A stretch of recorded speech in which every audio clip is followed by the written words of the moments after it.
Hello everyone, welcome back to my channel. তো চলো আজকে নিয়ে চলে এসেছি আরও একটা ব্লগ। তো সেটা হচ্ছে 2 থেকে 3 মিনিটের মধ্যে।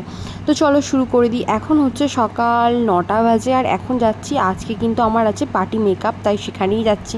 দেখো এখানে আমি আমার ব্যাগপত্র পুরো রেডি করে ফেলেছি।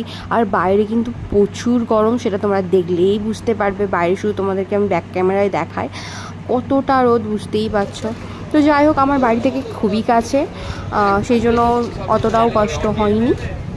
তো ফাইনালি চলে আসলাম, কিন্তু এই গরমের মধ্যে সানগ্লাসটা নিতে গেছিলাম একদম ভুলে, তো সেই জন্য ভীষণ কষ্ট হয়েছে, চোখগুলো এক জ্বলে যাচ্ছে। মানু কি আর করা যাবে। আর এই দেখো মানু বসে আছে, তো মানুরই হলো আজকে অন্নপ্রাশন। তো এইখানে দেখো মানুষকে স্নান করানোর ব্যবস্থা চলছে। আর এখানে দেখো শিল্পীকে তোমরা অনেকবার আমার ব্লগে দেখেছো, তো তোমরা প্রায় চেনো।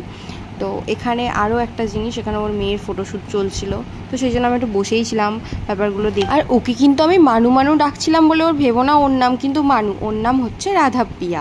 তো খুবই একটা সুন্দর নাম, যেটা আমার ভীষণ ভালো লেগেছে। আর এখানে দেখো ওর মাকে রেডি হতে বলছিলাম, তো ওর মা ফাইনালি বসে পড়েছে। তো দেখো তাড়াতাড়ি করে আমি যাই হোক একটু ভিডিও নিয়েছিলাম, ক্লিপটা তোমাদের সঙ্গে শেয়ার করলাম। আর এখানে দেখো আমার কিন্তু ইনভাইট ছিল, যেহেতু দেখো আমার মেকআপ করার ছিল, তো সেইটা একেবারে শাড়ি পরে আমার পক্ষে করা সম্ভব ছিল না, তাই বাড়িতে আমি আবার এসেছিলাম, ড্রেস চেঞ্জ করলাম, করে শাড়ি পরলাম। আর এখান থেকে দেখো মানুষের জন্য একটা গিফট নিয়েছিলাম, সেটা তোমাদের সঙ্গে শেয়ার করলাম।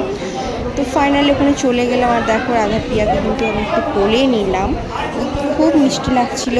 আর সেদিন প্রচুর গরম ছিল। আর আরেকটা কথা বলে রাখি, ওরা কিন্তু পুরোটাই হচ্ছে ভগবানকে ভোগ না দিয়ে খায় না, তো সব সময়ের জন্য ওদের বাড়িতে কিন্তু নিরামিষটাই থাকে। আর এটাও তাই ছিল। আর দেখো সব কিছু অনুষ্ঠান শেষ হয়ে যাওয়ার পর এখানে কিন্তু মানুষ কেক কাটা হচ্ছিল মানুষের জন্য, তো সেখানে একটা বসেছিলাম। তারপর একটু রোদটা কমতে আমরা কিন্তু বাড়ির দিকে চলে আসলাম। শিল্পীর মেকআপ লুকটা কেমন ছিল আমায় কিন্তু অবশ্যই কমেন্টে জানাবে। Thank you for watching.